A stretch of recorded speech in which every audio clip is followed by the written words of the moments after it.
All right, let's go across now to Lad Kumari Jain. She's a member of the Rajasthan University Women's Association, a women's rights activist who's been crying hoarse, like many others, about this regressive practice for many years now. Dev Ankur Vadavan, our correspondent who travelled to Chittorgarh, also now joins us. But let me start with you, ma'am, first. Women's rights activists like yourself have been talking about this. You've been writing to the government. The government itself, the Women's Commission had come out, the State Women's Commission had come out with a report on this regressive practice 5 years ago, yet no action has been taken on the ground. Why does this practice flourish? Is it because there is no will to crack down on these elements? Hello? Yes. Hello? I'm asking you, ma'am. Yeah.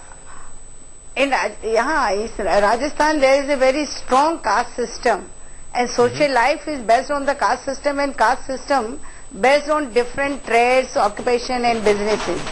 Hundreds and thousands caste in Rajasthan due to the different business and occupation.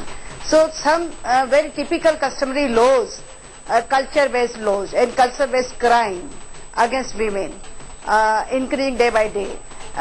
In 16th century and 17th century, what happened? But why these traditions, kukudi pratha, nata, ata sata, exchange of wife and second relations, all these bad systems and customary laws are still continuing in Rajasthan.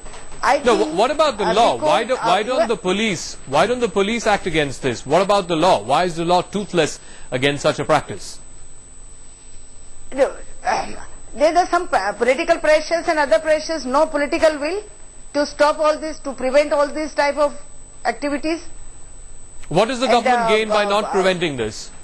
You mean when you mean no political will? What do you mean? Even some people, there is a very strong vote bank, and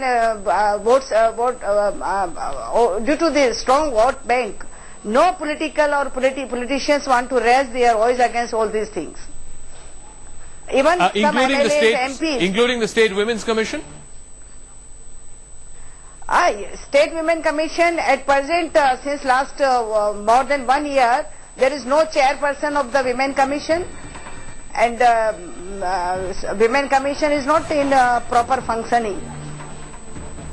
Okay, and a very quick word, ma'am. You, as women's rights activists, all of you have been petitioning the government. You've been talking to various government authorities. The response so far. What has been the response so far? Everybody, every administration and politicians and government should strongly implement the constitution. Our constitution is on gender-based principle. And why this differences? Ki chastity, the women or girl, they has to show how they are the pure, how they are maidenhood, how they are virgin. There is no any test against boy. So the harassment, cruelty and torture always and at every time with women in Rajasthan.